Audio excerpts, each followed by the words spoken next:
buong New South Wales ginulat. Nagliyab ang performance ni Alexandra Ala sa Workday Canberra International matapos dominahin ang Australian hopeful na si Catherine Olia sa qualifying round. Sa loob lamang ng dalawang set, 6-1, 6-2, pinakita ni Ala ang mas mataas na kalidad ng laro mula sa kontroladong baseline power hanggang sa matatalim na return winners na hindi nabigyan ng sagot ng kalaban. Kahit nasa teritoryo ng Australia, malinaw na siya ang may hawak ng kumpiyansa at tempo mula unang rally hanggang match point. Sa unang bahagi pa lang ng laban, ramdam ang intensity ng bawat galaw ni Ila. Mabilis ang footwork, pulido ang ball placement, at halatang pinaghandaan niya ang kondisyon ng hardcourt sa Canberra. Sa bawat long rally, si Ala ang unang pumupunit ng open space at una ring nagdi-dictate ng point. Hindi madaling gawin ito laban sa isang home player na sanay sa altitude at hangin ng lugar, pero walang bahid ng pagka-adjust. Parang ginawa niyang sariling court ang arena. Ang unang set ay naging deklarasyon ng dominance. Ang 6-1 scoreline ay hindi dahil sa errors ng kalaban, kundi dahil sa precision shot-making ni Ala. Sa second set, sinubukang bumalik ni Olia sa pamamagitan ng mas aggressive depth, pero hindi pinayagan ni Alex na umangat ang momentum. Sa bawat importanteng point, siya ang mas composed, mas matalino sa shot selection, at mas consistent sa execution. Kapag nasa ganitong form si Ala, malinaw kung bakit patuloy siyang binabantayan ng Southeast Asian tennis community at ng ilang international analysts. Ngunit higit pa sa score ang significance ng panalong ito. Pinakita ni Ella na papunta na siya sa mas mature na phase ng kanyang career. Hindi na lang siya umaasa sa talent. Ginagamit na niya ang experience sa mas malaking tournaments para magpatakbo ng laro ayon sa gusto niya. Ito ang klase ng performance na nagpapakita na hindi lang siya pumapasok sa draw para makakuha ng exposure, kundi para manalo ng may authority.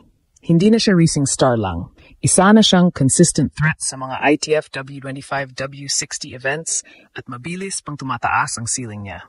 At para sa buong New South Wales, malaking sorpresa ito. Sa araw na inaasahan nilang may home favorite advantage, biglang may Filipina na sumira sa script at nagpasiklab sa crowd. Sa bawat malinis na winner, tila lumalakas ang presensya niya sa court at lalong nagiging malinaw na may pambato ang Pilipinas na kayang makipagsabayan sa international tour.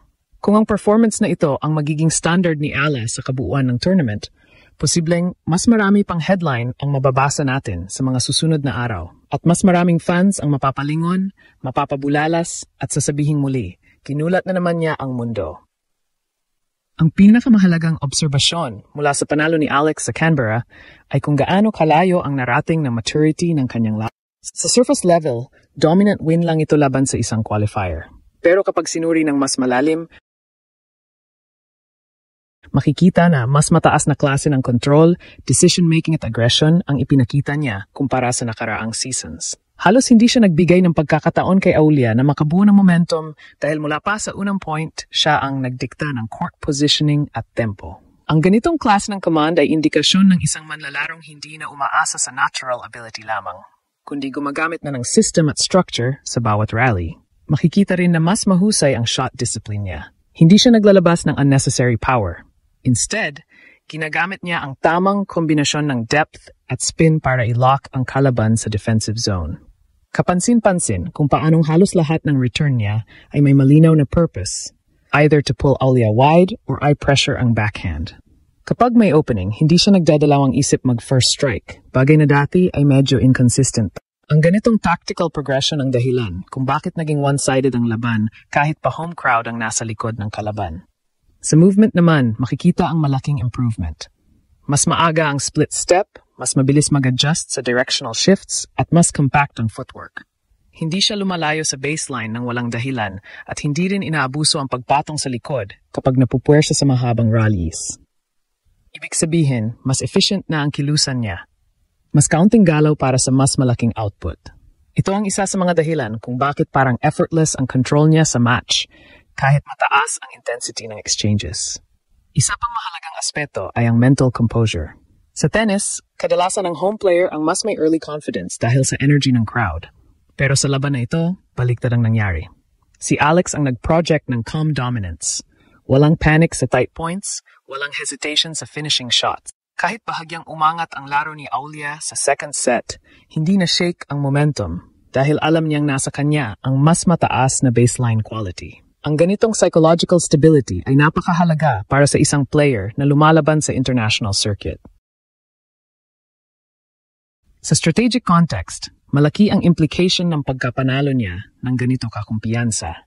Ipinapakita nito na kaya niyang i-handle ang qualifiers hindi lang sa skill level kundi sa professional composure. Kapag ang isang manlalaro ay consistent na nananalo ng ganitong klase ng matches nang hindi na ubos ang energy at hindi nasisira ang rhythm, mas mataas ang chances niyang gumawa ng deep run sa main draw. Iyon ang klase ng form na dala ni Alex ngayon. Isang pattern na nagpapakita ng readiness hindi lang para manalo ng rounds, kundi para seryosong sumabak sa mas malalaking tournaments. Sa kabuuan, ang performance na ito ay hindi lamang stepping stone. Ito ay statement. At kung ito ang magiging baseline ng laro niya ngayong linggo, maraming dapat kabahan sa main draw. Kung titingnan ang mas malawak na epekto ng panalo ni Alex sa Canberra, lalabas na hindi lang ito tungkol sa technical superiority na ipinakita niya sa qualifying round, kundi pati sa trajectory na unti-unti niyang binubuo sa international circuit. Kapag pinagsama ang disiplina sa bawat rally, ang matatag na baseline pattern at ang composure na ipinakita niya sa mga crucial points, makikita na mas lumalakas ang argumento na papasok na siya sa face kung saan hindi na siya inaasahang mag-improve pa, kundi inaasahan ng maging consistent na threat sa bawat tournament na sasasalihan niya. Ang dominasyon niya kay Catherine Aulia ay hindi outlier. Ito ay produkto ng systematized growth na binubuo niya mula off-season hanggang opening tournaments ng taon. Kapag ikinonekta ang ganitong performance sa mga nakaraang buwan, makikita na may malinaw na pattern. Mas aggressive ang intent, mas maaga ang paghahanap niya ng openings, at mas handa siyang mag-initiate ng pressure kumpara sa dati. Sa match na ito, hindi lang niya in-outplay ang kalaban. Pina-feel niya na bawat point ay uphill battle para dito. Ang mental load na iyon ay kadalasang nagbubukas ng cracks sa laro ng opponent. At doon lalo naging delikado ang presence ni Alex. Kapag ang isang young player ay nakakapag-project ng ganitong klaseng court authority, tumataas hindi lang ang confidence niya, kundi pati ang respect level mula sa ibang players sa draw. Isa pang mahalagang aspeto ay ang adaptability na ipinakita niya. Sa Canberra, mas mabilis ang ball travel at mas unpredictable ang hangin, pero hindi siya nagpakita ng kahit anong adjustment struggle. Inangkin niya agad ang baseline at ginamit ang stability ng footwork para bawasan ang epekto ng environmental factors. Sa second set, nang sinubukan ni Aulia na baguhin ang pace at magdagdag ng mas malalim na bola, mabilis siyang nakahanap ng counters, hindi sa brute force, kundi sa tamang shot selection. Ipinapakita nito na mas lumawak ang tactical IQ ni Alex at mas marami na siyang tools para i-neutralize ang iba't ibang playing styles. Pero marahil ang pinakamalaking takeaway ay ang emotional maturity.